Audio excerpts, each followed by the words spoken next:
Fancy Fun TV!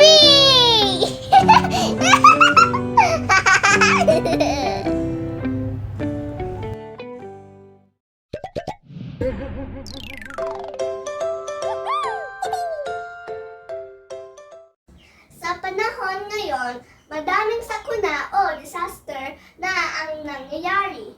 Ano-ano nga ba ang mga disaster?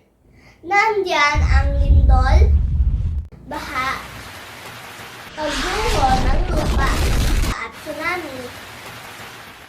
Ang DRRM o Disaster Risk Reduction Management ay nandiyan at handang tumulong sa ating mamamayan na naglalayong bawasan ang pinsalang dulot ng mga natural sa nasakuna. Layunin nito na ihanda ang mga tao sa sakuna o ang mga pangyayari na makakadulot ng pinsala. Ang ginagawa nito ay nagsasagawa ng mga earthquake drill upang malaman kung paano tayo maililigtas sa pagdating ng sakuna. Nagsasagawa din ito ng fire drill.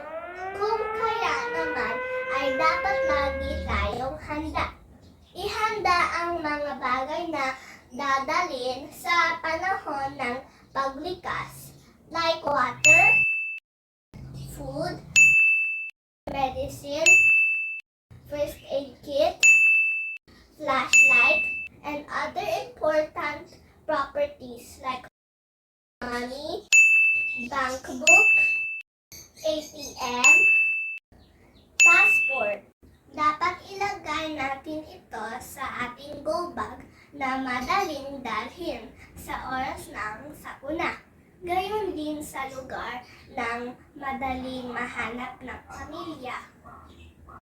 Mga importanteng bagay lang ang ating ilagay sa ating go bag. Family members should also make a plan where to go in case there's a disaster. Dahil sa paraang ito, madali lang magtatagpo. These are some tips for disaster preparedness. This is Jessica saying, no need to worry if you're ready.